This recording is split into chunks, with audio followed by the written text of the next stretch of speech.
Alright, we are back with another great workout today, okay? So, we're going to need 2 weights and a band. You can go ahead and grab that, pause the video if you need it, and then we're going to go ahead and get started. For our first 3 exercises, they're going to be paired together, and we're going to grab those 2 weights and we're going to set them up like this, okay? About a couple, 2 feet apart, okay? At a slight angle because we're going to be walking around, okay? And that's our first exercise. We're going to be doing push-up position, walkovers, okay? So we need 2 different items, doesn't have to be your weights.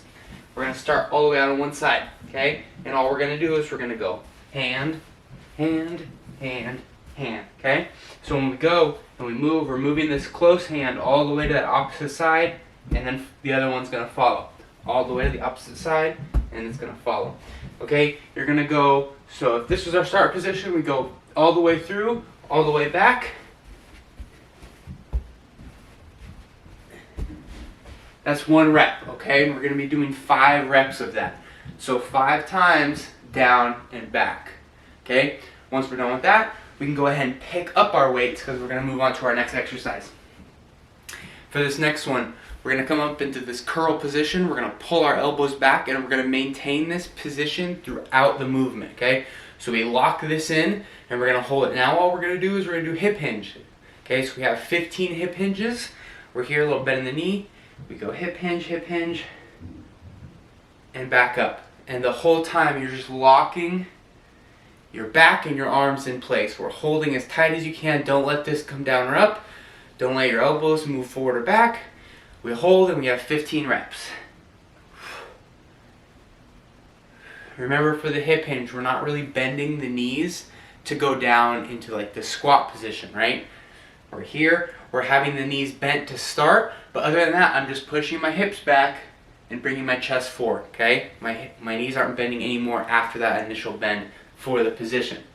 Okay, next we're going to put our weights down and we're going to grab that band. So we're going to do a variation of a static band pull apart, okay? So what we're going to do is we're going to get this band and we're going to wrap it so there's a good amount of tension, okay? Right, so I'm about 2 times over 4 bands I'm pulling on. There's a good amount of tension. And all we're going to do is we're going to go straight arm, just with the slightest bend in the elbow here, out front, and we're going to pull apart a couple inches, okay? I want to make sure when I do this, my chest or my back isn't rounding. I want to bring my chest through. Chest is up, head nice and tall, and I hold here 25 seconds, okay? There should be a good amount of tension. We're really driving these apart, bringing that chest up and through, all the way to 25, and then you're done. Okay, that's our first circuit. We have 3 times through that first circuit, okay? So 5 times back and forth for the sideways walks. We have 15 hip hinges with the static row position, and we have 25 seconds on our partial band pull apart, okay? After you're done with that, we're moving on to our next one, okay? A little bit more of some core action going on. Our first exercise is going to be a Sphinx hold. And so what that's going to look like is we're going to get down here, belly down. We're going to plant our hands to our side, where our arms to our side, where our hands are close to our shoulders. Almost like I could bring my thumbs up and touch the front part of my shoulder. Okay? We then put the hands down, and my goal is to just lift my chest up off the ground. Sometimes when we do the Superman hold, we're bringing the legs up too. We're not doing that in this case, okay? We're just focused on the top half of our body, pulling our chest up off the ground and holding. I want to try and look forward when we do this, okay?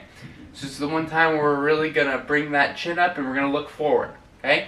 We have a 25-second hold here. So we plant the hands, make sure our hands aren't out here, right? They're close to our shoulders. We plant and we lift and hold. Okay? The other thing is we don't want the shoulders to rise, so we really drive the elbows into the ground. Right? We drive these elbows down into the ground. That's going to help keep your shoulder blades low on the back. And rest. Okay, so that's the Sphinx hold. That's our first one, 25 seconds. Our second one is we're going to be doing a straight arm dead bug variation. So we're going to lie flat on our back, hands overhead.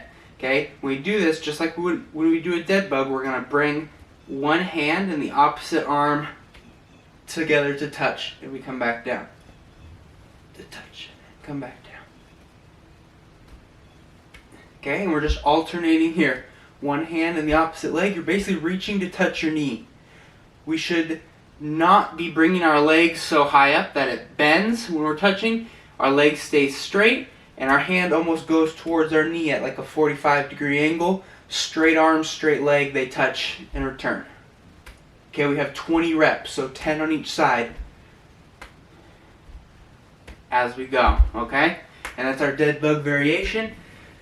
20 reps, and then our third exercise in this circuit is going to be something called fire hydrants. Okay, so we're going to be in a quadruped position, or hands and knees, okay, and we're going to be in that baby bear position where our knees are off the ground very slightly. Okay, so we're starting our quadruped here. We're going to plant our toes and we're going to bring these knees up just slightly. Okay, from here, all we're going to do is we're going to adduct our leg, and all that means is we're going to bring it out here to the side up to the ceiling. Okay, called a fire hydrant, because if you ever seen a dog go to the bathroom on a fire hydrant, that's exactly what we're doing. Okay, we're just lifting that leg. So here we plant. 1, 2, 3, 4. Okay, we have 10 reps per side. Just holding that position is going to be a challenge, okay? But I really want to focus on getting this glute activated as we drive out to the side, right? So it's going to be really easy just to lift that leg a few inches, but can we really drive it up as much as we can and feel the contraction in the side of your hip? Okay, so that's what I want you to focus on as you do those. We have 10 reps per side. We have those 3 exercises. It's the Sphinx hold, 25 seconds. The dead bug variation, 10 per side. And the fire hydrants, 10 per side, okay? We have 3 times through that circuit. And then for our last part, we're going to be doing, this one's only 2 times through, okay? It's our cardio portion. We're going to find some stairs, whether that's 5 steps or 30 steps. You can just keep going up and down. We're going to set a timer for 3 minutes, okay? And you're just going up and down those stairs 3 minutes. Warning, we got to be careful. Because we're going quickly up and down these stairs, we don't want to miss a step and fall. Okay, so we go quickly but controlled. If you need to have a hand hovering over the rail, do so. 3 minutes, as fast as you can comfortably and safely go up and down those stairs, right? 1, 2, 3. And then we turn and we're coming down. When we come down, I want you to focus on absorbing on that step, right? We're not banging the stairs as we go down. We're bringing our foot and we're absorbing. We're kind of going into that squat. So be silent on your way down. Try and think about that, being quiet. After those 3 minutes, we're going to move on to 30 seconds of burpees. 30 seconds of burpees, 30 seconds of fast squats. Okay, so when I say fast squats, we're going up, down, up, down, up, down. We need to hit it, okay? So that last minute of burpees and squats is going to be intense and it's going to be hard, especially after 3 minutes of stairs.